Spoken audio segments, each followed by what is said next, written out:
Hello dear students, and welcome to this lecture on flowering and photoperiodism. In this lecture we will talk about what we mean by flowering and photoperiodism, and subsequently we will talk about the importance of flowering and photoperiodism, and then the focus of our discussion would be types or classification of plants on the basis of response to light, and lastly we will talk about the underlying mechanisms behind flowering and photoperiodism. Well, so for the question what exactly we mean by flowering and photoperiodism is concerned, as you know, juvenility is an age or a physiological state of the plant before flower differentiation, in which it is unable to flower even if the plant grows in an ideal environment for flowering. So, flowering represents the transition from a juvenile or vegetative to a reproductive phase and is controlled by complex and highly regulated genetic pathways. In many plants, the time of flowering is strongly influenced by photoperiodism or the day length, which synchronizes the flower or floral transition with the favorable season of the year. In fact, photoperiodism is the response by an organism to synchronize its body with changes in day length. In other words, photoperiodism is the biological measurement of the relative lengths of days and nights by plants so as to modulate their developmental programs to maximize adaptation to different environmental factors. This photoperiodism is a widespread phenomenon found in both plants and animals that allows these organisms to adapt to seasonal change in their environment.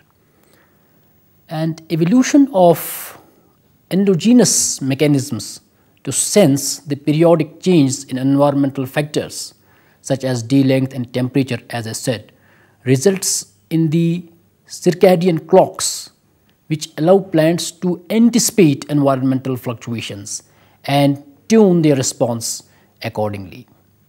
And how plants monitor environmental cues and trigger the initiation of flowering at the right season has been the question of interest for plant biologists for decades together. The duration of day length, as you know, changes with a predictable pattern along the year, thereby providing a reliable environmental signal for varying seasons. And the importance of day length in controlling seasonal responses so far is concerned, if you go back to the history, it was first proposed by Ternios and Klebs back in early 1900s. These researchers, while working independently, suggested that the duration rather than the quantity of light is a major determinant in plant development. However, it was Garner and Allard in 1920 who observed that the Biloxi variety of soya beans, scientifically known as glycine max, and Maryland mammoth variety of tobacco, scientifically known as Nicotiana tabacum, could be made to flower only when the daily exposure to the light was reduced below certain critical duration.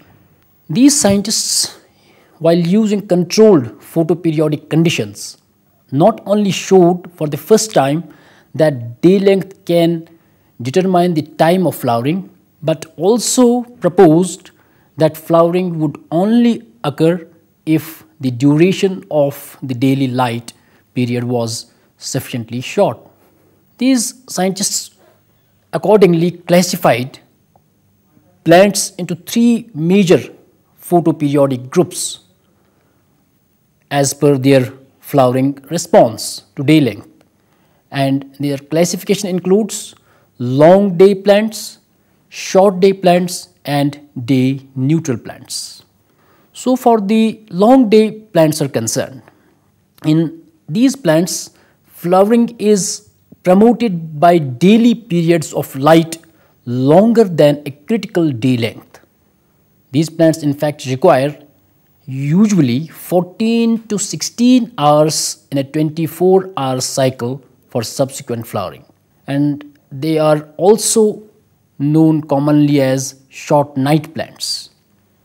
In these long day plants, the light period is critical, and a brief exposure to light in the dark period, or in other words prolongation of the light period, stimulates flowering. The best examples of long day plants include henbane, scientifically called as Hyoscyamus niger, or spinach, Spinacia species, and sugar beet, Beta vulgaris.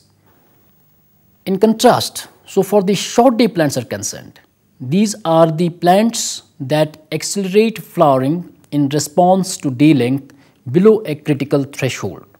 The short day plants require a relatively shorter daylight period, usually 8 to 10 hours, and a continuous dark period of about 14 to 16 hours for subsequent flowering. Some examples of such short day plants include Biloxi variety of soya beans, scientifically known as Glycine max, or Nicotiana tabacum, and Cocklebur, Xanthium stromarium. Dear students, it is important to note that in short day plants, the dark period is critical and must be continuous. Even a brief disruption of this dark period by light in the wavelength of around 60 to 665 micrometers will not allow flowering at all to take place. Maximum inhibition of flowering with red light occurs at about the middle of the critical dark period. However, such inhibitory effects of red light can be overcome by a subsequent exposure with far-red light, a phytochrome mediated response, which we will be talking about subsequently. If light period is, however, interrupted with red light, there is no inhibitory effect on flowering in short day plants, but prolongation of the continuous dark period initiates early flowering in short day plants. And if you look at a third major category of these plants, what are called as day neutral plants. Day neutral plants flower the same time irrespectively of the photoperiodic conditions.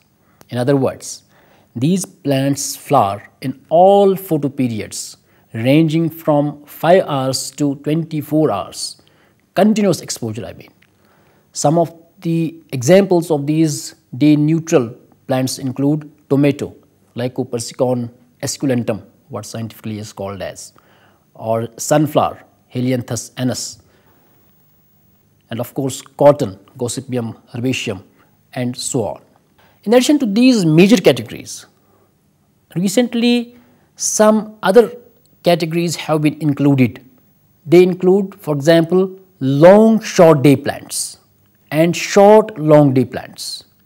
The long short day plants include those short day plants which must be exposed to long days during early periods of growth for subsequent flowering.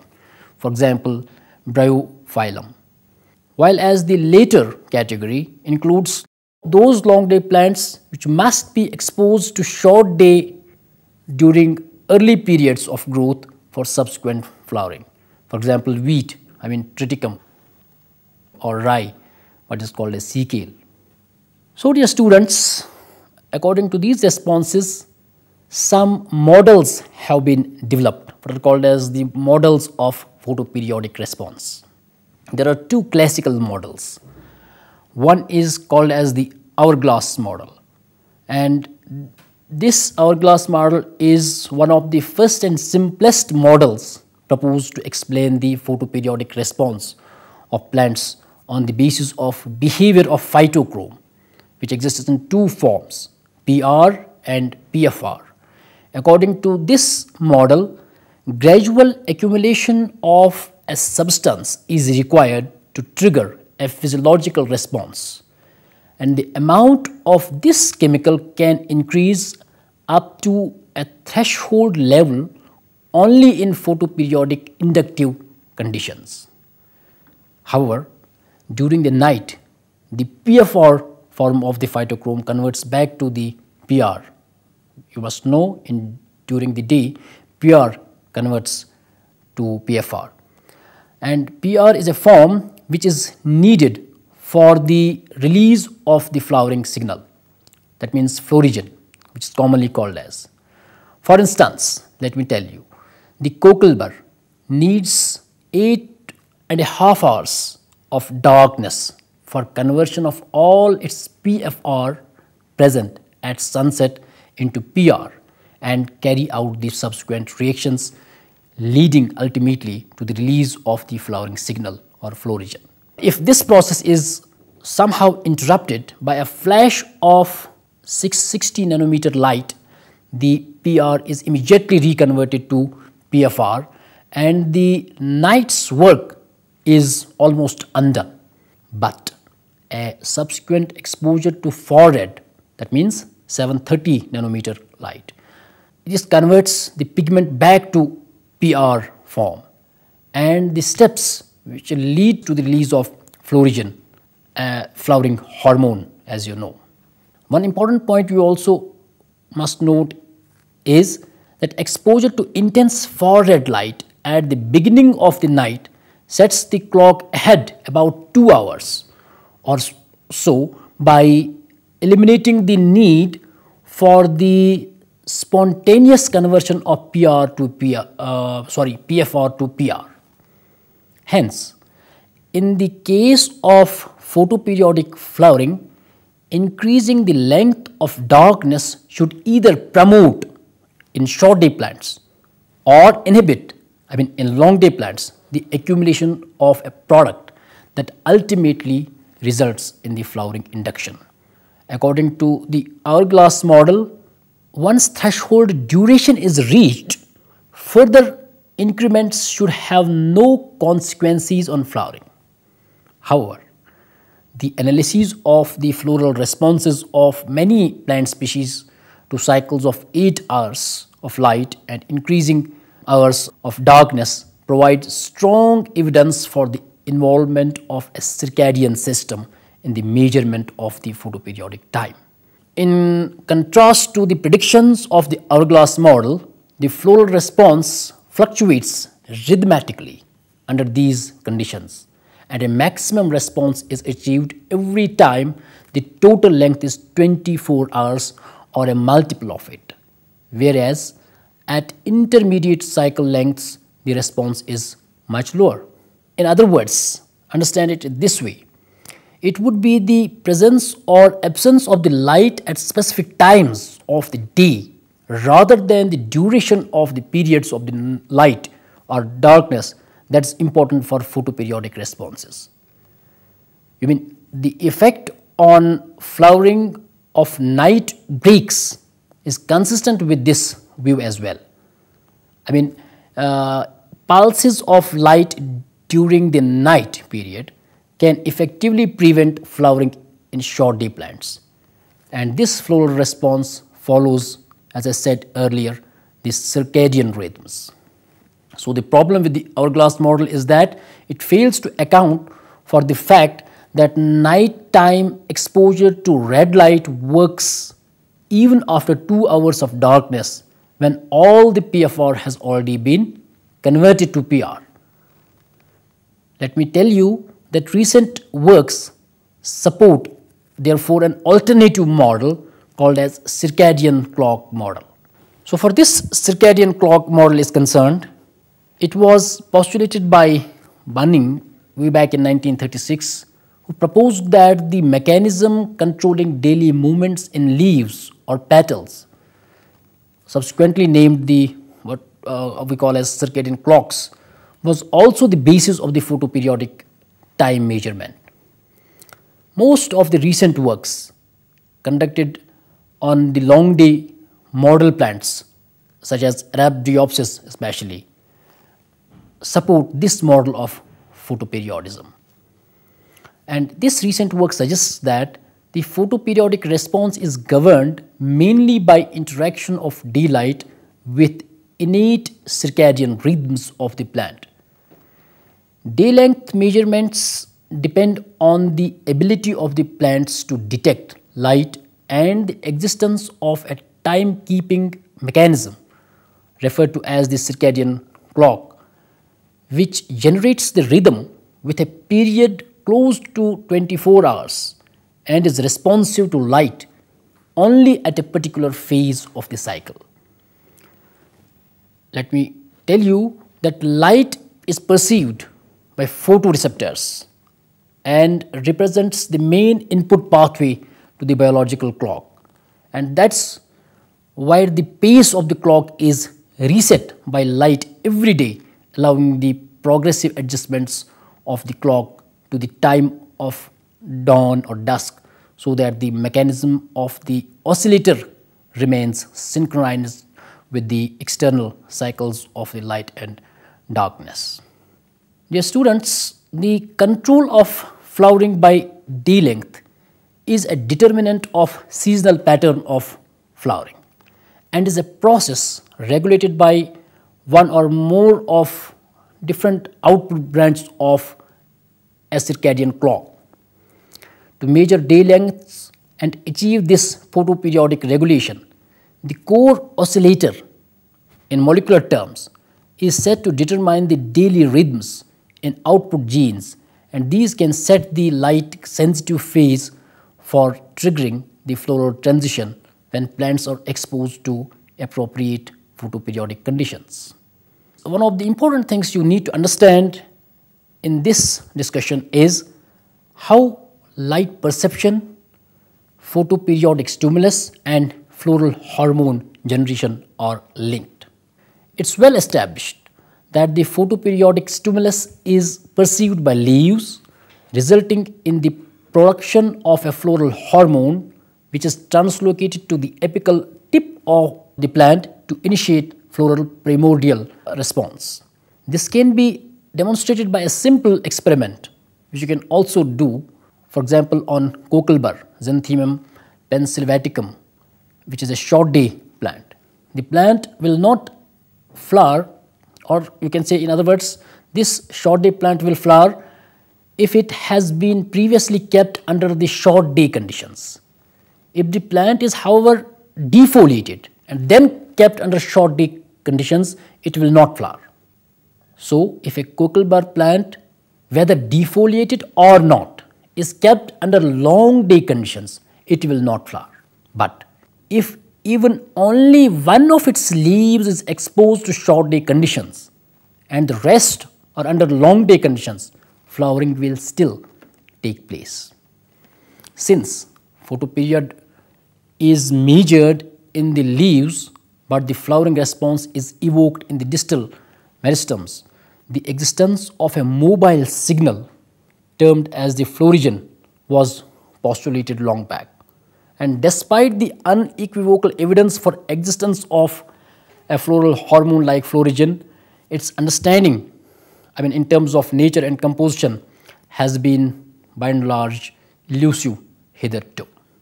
It's clear, however, that the floral hormone is a material substance which can be translocated from leaves to the apical tips, or in simpler words, the florigen can be defined in these terms as a graft transmissible substance that is generated in the leaves in response to photoperiodic inductive conditions and moves through the phloem to stimulate the initiation of flowering in the shoot apical meristem.